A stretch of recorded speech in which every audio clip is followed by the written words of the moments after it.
ஹரஹர சங்கர ஜெய ஜெய சங்கர பெரியவா திருப்பாதம் சரணம். நம்மளோட எப்படிப்பட்ட பஞ்சத்தையும் போக்கி கேட்டதை கொடுக்கக்கூடிய பஞ்சமி திதியும் ஆயில்ய நட்சத்திர வழிபாடு பற்றி தான் இந்த பதிவில் பார்க்க போகிறோம். வாங்க பதிவுக்குள்ளே போகலாம். பொதுவாக திதிகளுக்கு நிறைய சக்தி இருக்குது. அதில் குறிப்பாக பார்த்தீங்க அப்படின்னா எல்லா விஷயத்தையும் செய்யக்கூடிய ஒரு திதி அப்படின்னா பஞ்சமி திதி. அதாவது அமாவாசைக்கு அப்புறம் வரக்கூடிய 5வது நாள், பௌர்ணமிக்கு அப்புறம் வரக்கூடிய 5வது நாள். இதில் அமாவாசைக்கு அப்புறம் வந்தால் அது வளர்பிறை, பௌர்ணமிக்கு அப்புறம் வந்தால் அது தேய்பிறை. இப்போ தேய்பிறையில் வர பஞ்சமி நாளைக்கு வியாழக்கிழமை 19ஆம் தேதி. இந்த பஞ்சமி திதிக்கு இன்னொரு சிறப்பு இருக்குது. இந்த பஞ்சமி திதியில் நீங்கள் வராகிய வழிபாடு பண்ணீங்க அப்படின்னா நீங்கள் என்ன கேட்குறீங்களோ அதை கேட்ட மாதிரி அம்மா கொடுப்பா. பல முறை நான் என்னோட பல பிரச்சனைக்கு இதை சொல்லியிருக்கிறேன், நான் பண்ணியிருக்கேன், எனக்கு கிடைச்சிருக்குன்னு. அதோட அம்மா அவதாரம் பண்ண நட்சத்திரம் அப்படின்னு பார்த்தீங்கன்னா ஆயில்ய நட்சத்திரம். இந்த ஆயில்ய நட்சத்திரத்தில் தான் வராகியம்மன் அவதாரம் பண்ணாங்க. இந்த வராகியம்மனோட சக்தியை பற்றி சொல்லணும்னா ஒரு 2 வரியில் சொல்கிறேன் பாருங்க. அதாவது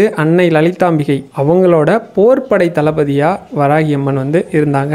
அவங்க தான் அன்னைக்கு தேவையான அத்தனை வெற்றியையும் இவங்க முன்னெடுத்து நடத்தின எந்த போரும் இவங்களுக்கு தோல்வி கிடையாது. இவங்க முன்னெடுத்து நடத்துகிற எந்த விஷயமும் இவங்களுக்கு தோல்வியை தராத ஒரு தெய்வம். அதனால தான் நீங்கள் வாராகிய வழிபாடு பண்ணி ராஜராஜ சோழன் முத தஞ்சை கோயில் கட்டுறதுக்கு முன்னாடி அவருக்கு கனவுல காட்சி கொடுத்து ஒரு பன்றியை அவர் துரத்திட்டு போகிற மாதிரியும், அவர் ஒரு இடத்துல போயிட்டு 3 தடவை புரண்டினதாகவும், அந்த புரண்டின இடத்த இவர் நினைவு வச்சுக்கிட்ட மாதிரியும், மறுநாள் கனவுலேருந்து எழுந்து அவர் ஜோசியர்கிட்டலாம் கேட்கும்போது, அரண்மனையில் இருக்கவங்கள்ட்ட கேட்கும்போது இந்த மாதிரி ஒரு இடம் அம்மா காட்டியிருக்கிறாங்க அப்படின்னா அப்போ அந்த இடத்துல கோயில் கட்டுறது தான் சரின்னு சொல்லி அப்படி தேர்வு பண்ணி இன்றைக்கும் நீங்கள் தஞ்சாவூர் போனீங்கன்னா தஞ்சாவூரில் அன்னை வாராகிக்கு முதல்ல கோயில் இருக்கும், அதுக்கப்புறம் தான் பெரிய கோயில் கட்டப்பட்டது. அந்த மாதிரி அவர் வாழ்நாள் முழுக்க வாராகி உத்தரவு கொடுத்தாதான் போருக்கு போவார். வாராகி உத்தரவு கொடுக்காத எந்த போரையும் முன்னெடுத்து நடத்தினதே இல்லை. அப்படி வெற்றியை மட்டுமே குவி ஒரு அரசன் நம்ம கிட்ட இருக்கிற ராஜராஜ சோழன், அவர் வாழ்க்கையில வாராகி எந்த அளவுக்கு பங்கெடுத்திருக்காங்க அப்படிங்கறத இங்க சொல்றேன். அப்படிப்பட்ட வாராகியை நாளைக்கு வழிபாடு பண்ணணும். அதே மாதிரி இந்த ஆயில்ய நட்சத்திரத்துக்கு சில விஷயம் சொல்றேன் பாருங்க. இந்த ஆயில்ய நட்சத்திரத்துல தான் ராகு கேது ரெண்டும் ஒரே சாரீரமா ஒரே நட்சத்திரம். இந்த நட்சத்திரத்துல இருக்கும்போது அவங்களுக்கு சக்தி அதிகமாகுதுன்னு சொல்லுவாங்க. 2வது இந்த ஆயில்ய நட்சத்திரத்துல தான் செவ்வாய் நீச்சமாகுது. அதே மாதிரி இந்த ஆயில்ய நட்சத்திரம் கடக ராசியில தான் இருக்கு.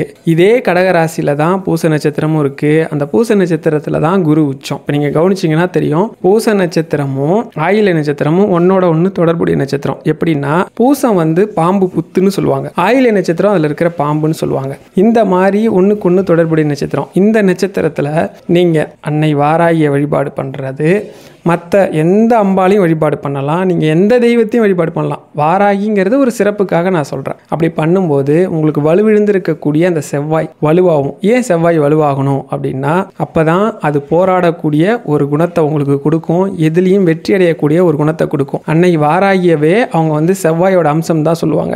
ஏன்னா எதை முன்னெடுத்து நடத்துதோ அதில் தோல்வியே காணாத ஒரு தெய்வம் அப்படின்னா வாராகியை தான் குறிப்பிட்டு சொல்லுவாங்க பெண் தெய்வத்தில். அதனால சொல்கிறேன். 2வது இந்த ஆயில்ய நட்சத்திரத்தில் இருக்கக்கூடிய இந்த ராகு கேதுவோட இம்சை இருக்கு இல்லையா, நமக்கு அது கொடுக்கக்கூடிய சிக்கல்கள்லாம் இருக்குல்ல, இதெல்லாம் கட்டுக்குள்ளே வரும். எப்படி வழிபாடு பண்ணணும்? நாளைக்கு பக்கத்தில் இருக்க ஒரு வாராகி கோயில் போனால் ரொம்ப நல்லது. போகும்போது அம்மாவுக்கு சக்கரவள்ளி கிழங்கு ரொம்ப பிடிக்கும். சக்கரவள்ளி கிழங்கு வாங்கிட்டு போய் பக்தர்களுக்கு அம்மாவுக்கு படைச்சதுக்கு அப்புறம் பக்தர்களுக்கு கொடுக்கறது ரொம்ப சிறப்பு. ஒருவேளை பக்கத்தில் கோவிலும் இல்லை, சக்கரவள்ளி கிழங்கும் கிடைக்கலன்னா பரவாயில்ல, ஏதாவது ஒரு அம்மன் கோயில் போனீங்கன்னா குறிப்பிட்டு சில கோவிலெல்லாம் இருக்கும், அட்லீஸ்ட் ஃபோட்டோவாவது வச்சுருப்பாங்க, அங்கே போய் நீங்கள் வழிபாடு பண்ணலாம். வழிபாடு பண்ணுறது ரொம்ப நல்லது. அப்படி வழிபாடு பண்ணும்போது லலிதா சப்த நாமாவளி அப்படின்னு ஒன்று இருக்குது. நம்ம மகா பெரியவா லலிதாம்பிகை அன்னையோட 1000 நாமாக்கள் இருக்கக்கூடிய அத்தனை சாராம்சத்தையும் உடைய ஒரு 7 நாமாக்கள், அன்னையோட ஒரு 7 பேரை மட்டும் சொல்லியிருக்காங்க. இதை சொன்னாலே அன்னை லலிதாம்பிகையோட 1000 நாமங்களான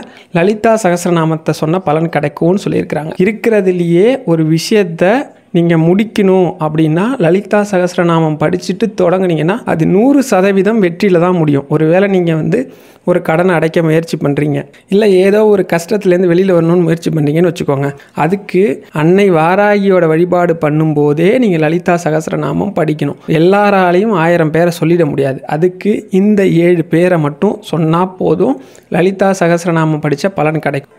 இந்த லலிதா சப்த நாமாவளியை சொல்லும்போது 11 முறை சொல்லியிருக்கணும். அது எப்படி 11 முறை அப்படின்னா, நீங்கள் இந்த 7 நாமத்தையும் சொல்கிறது ஒரு முறை சொன்னதாக கணக்கு எடுத்துக்கணும். இது மாதிரி நீங்கள் 11 முறை சொல்லணும். இந்த 11 முறை சொல்கிறதுக்கு உங்களுக்கு 10 நிமிஷம் தான் ஆகும். நிச்சயமாக நீங்கள் மனமுருகி சொல்லணும், அது ரொம்ப முக்கியம். இப்போ நான் அந்த 7 நாமாவளியும் படித்து காமிக்கிறேன் உங்களுக்கு. ஓம் ஸ்ரீ மாத்ரே நமஹ. ஓம் ஸ்ரீ அன்னதாயை நமஹ. ஓம் ஸ்ரீ வசுதாயை நமஹ. ஓம் ஸ்ரீ சசாமர ரமாவாணி சவ்யதக்ஷிண சேவிதாயை நமஹ. ஓம் ஸ்ரீ கடாக்ஷ கிங்கரி பூதகமலா கோடி சேவிதாயை நமஹ. ஓம் ஸ்ரீ சிவசக்தியரூபிண்யை நமஹ. ஓம் ஸ்ரீ லலிதாம்பிகாயை நமஹ. அங்கே கோவிலில் உட்காந்து படிங்க. படிச்சுட்டு வீட்டுக்கு எப்பயும் போல் உங்களோட வேண்டுதல் என்னவோ அதை வேண்டிட்டு வந்துடுங்க. அடுத்த பஞ்சமி வரத்துக்குள்ளேயே 100% உங்களுக்கு அது நடக்கும். ஒரு வேளை இல்லை எங்கள் பக்கத்தில் கோவில் இல்லை என்னால் கோவில் போக முடியாது அப்படின்னா வீட்டில் வாராகி ஃபோட்டோ இருந்தால் ரொம்ப நல்லது. ஒரு வேளை இல்லை அப்படின்னா ஏதோ ஒரு அம்பாள் ஃபோட்டோ இருக்கும். அதுக்கு உங்களால் முடிஞ்ச ஏதோ ஒரு பூ, ஒரு அழகான பொட்டு வச்சுட்டு நெய்வேத்தியம் என்ன வைக்கலாம் அப்படின்னா, நம்மளால் எதுவுமே பண்ண முடியலனா கூட ஒரு டம்ளர் பால் கொஞ்சமாக வச்சு உங்கள் பூஜை அறையில் விளக்கேற்றி உக்காந்து இந்த 7 நாமாவளி இருக்கு இல்லையா, சப்த நாமாவளி, இதை படித்தாலே போதும். நீங்கள் என்ன கேட்குறீங்களோ அதை அம்பாள் உங்களுக்கு கொடுப்பா. நீங்கள் எதை எடுத்துகிட்டு போய் வெற்றி அடையணும்னு நினைக்கிறீங்களோ அது 100% வெற்றி அடையும். பல முறை பல சிக்கலுக்கு நான் இதை பயன்படுத்தியிருக்கிறேன். நாளைக்கு வரக்கூடிய இந்த நாள் ரொம்ப சிறப்பான நாள். ஏன் அப்படின்னா வியாழக்கிழமை குருவுக்கு உகந்த நாளும், அதே மாதிரி பஞ்சமியும் ஆயில்யமும் சேர்ந்து வர்றது இன்னும் சிறப்பு. எல்லாரும் முடிஞ்ச அளவுக்கு எளிமையாக இருந்த இடத்துலேருந்து கூட இந்த நாமாவளியை சொல்லி அன்னைக்கிட்ட பிரார்த்தனை பண்ணிக்கிங்க. 100% உங்கள் பிரார்த்தனை அடுத்த பஞ்சமிக்குள்ளே நடந்துடும். ஹர ஹர சங்கர, ஜெய ஜெய சங்கர.